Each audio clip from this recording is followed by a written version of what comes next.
What's going on, YouTube? And welcome to Goal Line Hockey. It's Kevin Forte. And today we have got a pretty good video for you as we are taking a look at the Chicago Blackhawks. There's a lot of questions going into this year's draft about, are they going to keep the first overall pick? Spoiler alert, I think they are. But there's even questions about, could they potentially pick up another top 10 draft pick? And funny enough, could it be the Vancouver Canucks draft pick? We're going to take a look at that today. So you got to kind of look at the backstory of this whole situation. There's a couple of different reasons why this could work, one way or the other. Now, obviously, I think the rumor has kind of been dead for a while that the Canucks would be moving up in the draft for that pick. I think there's just too much on the line for the Blackhawks trading that pick. And I kind of said that in my other video, which a lot of people were very upset by. But I think that this is a realistic opportunity for the Canucks to, in all honesty, kind of try and fix some of their salary cap issues. Now, if you look at the roster right now, obviously you have the big JT Miller contract. That extension kicks in this summer on July 1st. Just think about that one for a minute. So that's the first thing. The second thing, you're looking at Connor Garland, who still has 3 years left at $4.95 million per season. Ouch. Hopefully that's one they could maybe move. So those are two forward contracts you could try and move. Oliver Ekman-Larsson is obviously another big one. He's making $7.26 until July 1st of 2027. Again, that's another tough one. And other than that, maybe they put Tucker Pullman, who is on LTIR. Maybe he's another guy they try to move his contract, but his money's probably going to come off the books anyway.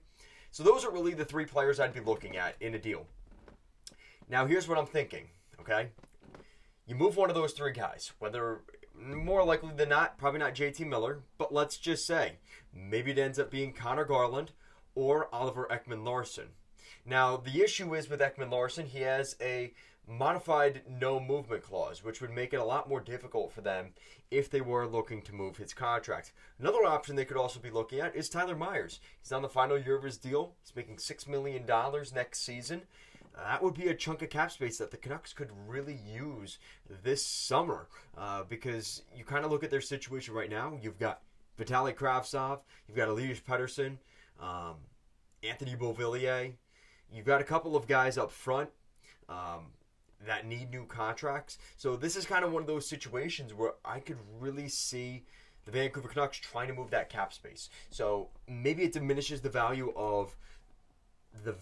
that they're going to really be getting in this deal, but the key asset here for the Canucks is to try and get back to the playoffs next year. You look at their system right now and kind of who they've been drafting in the top 10 the last couple of years, right? They've added Vasily Podkolzin. They've added, obviously, Elias Pettersson.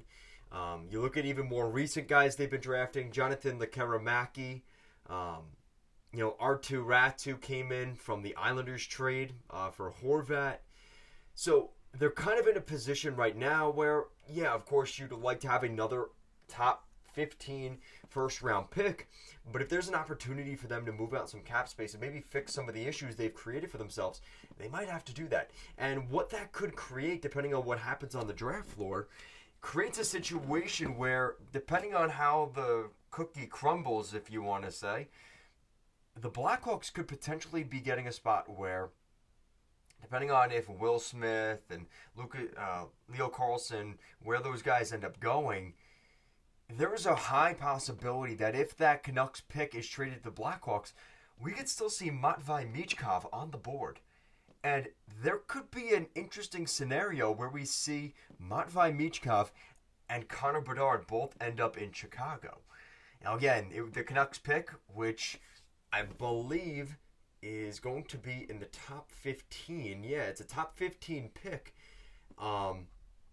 which would be nice, obviously, if you're looking at this thing from a Blackhawks perspective, because if I'm the Blackhawks right now, you have to be thinking to yourself, yeah, that's the 11th overall pick.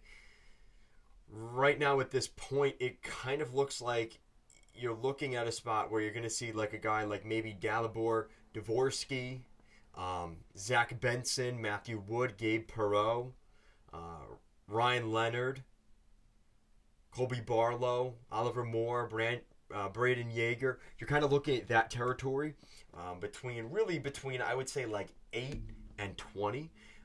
It's going to be kind of weird at that spot, but with that pick, I'm not necessarily certain yet what's going to happen with Michkov. Like, if Michkov falls out of the top 5, it could be one of those things where it was kind of like Shane Wright in the 2021 draft, where you kind of see a situation in the sense that, teams already were kind of married to their guy, and that's kind of what we saw, right? We saw, Simon Nemec, Matty Beniers, kind of falling in where we expected them to fall in the order, and then Shane Wright ended up going 4th overall, so he went from maybe 1st overall going all the way down to 4th. And that could be kind of the situation with teams like Anaheim, Columbus, San Jose, and even Montreal. Those top 5 teams are probably going to get their pick of the litter in terms of who they want. So if Anaheim is sold on Leo Carlsson, they will select him 2nd overall. If they are sold on Adam Fantilli, those guys are going to go down the order. And unless Connor Bedard's available, Michkov could very easily find himself maybe going from maybe 2nd overall to maybe ending up being at that 11th overall pick. And if I'm the Blackhawks with my 2nd pick now in the top 11, maybe they're willing to take Michkov. And they don't need to have him next season. They're rebuilding. They're not looking to necessarily be a contender next year. Yeah, they want to protect Bedard next season, but they don't necessarily need to be competing for a cup. So maybe they're willing to sacrifice not having him there next season, but having the opportunity maybe in 2 or 3 years from now, when his deal in the KHL ends, to bring in a superstar talent to play alongside Connor Bedard. So, like I said, it's going to have to be the right scenario where Vancouver is willing to move that pick, right? Chicago is looking to take contracts. We've been hearing those rumors, and you do wonder if somebody becomes available there. If it's maybe taking on the final year of Tyler Myers' deal, taking Connor Garland's deal. I think there's something to be had there. The question is, what value has to go the other way from Chicago? Because, if I'm Vancouver, I'm looking at the incentives here. Listen, you're getting a 11th overall pick that could be Matvei Michkov, and that maybe depends on the timing, right? If it happens on the draft floor, the St. Louis Blues draft the 10th overall pick, which I'm not even guaranteeing that's going to happen. I wouldn't be surprised if St. Louis ended up moving that pick. But let's just say, for sake of argument, right, they select 10th overall, whoever they select, and Michkov is still on the board at 11. Well, now that creates a situation where Vancouver can say, well, Michkov's on the board. We're going to keep that pick.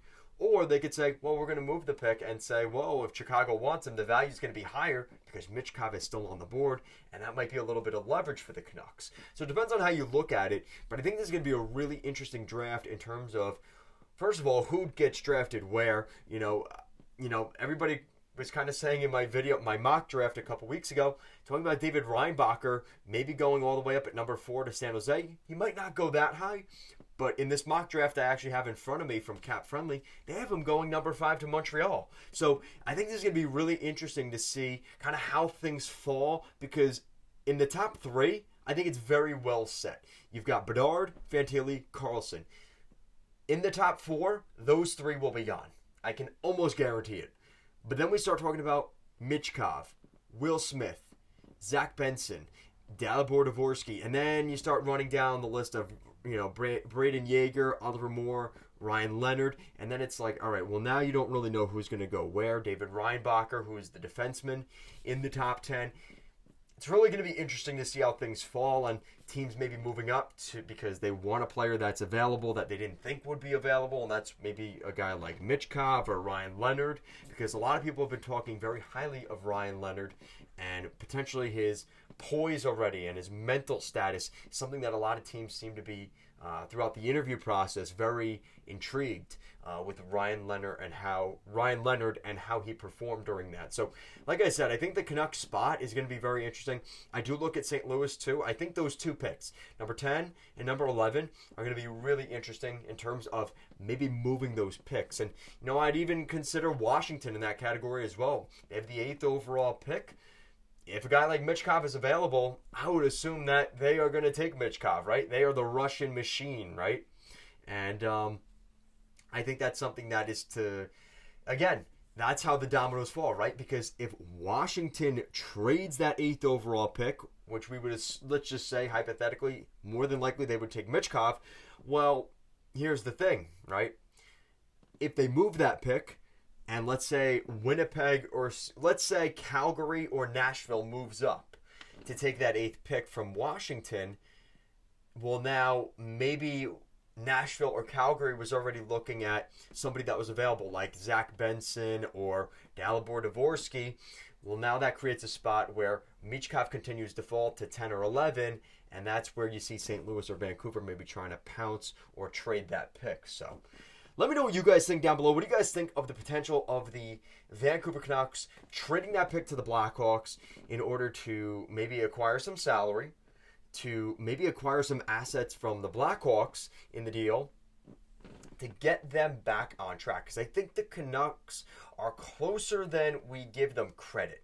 I think with a healthy Demko, with a little bit of an adjustment on the blue line, and honestly, just a little bit more consistency up front. If Besser can stay healthy, I know that's a big ask, but if Besser can stay healthy, I think this is a team that actually looks okay.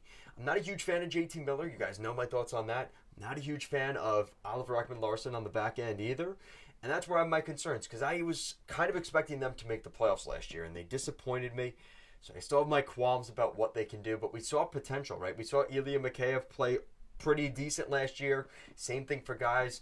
Maybe we see a change of scenery for guys like Niels Höglander. I think the future's bright for the Canucks. It's just a matter of time seeing some of those younger guys coming in, like Jonathan Lekkerimäki. Can he make the team out of camp next fall? Those are the kind of things that we're still are still pending. We don't know what's going to happen, but I want to know what you guys think down below. Thank you so much for watching, and I'll see you guys again next time.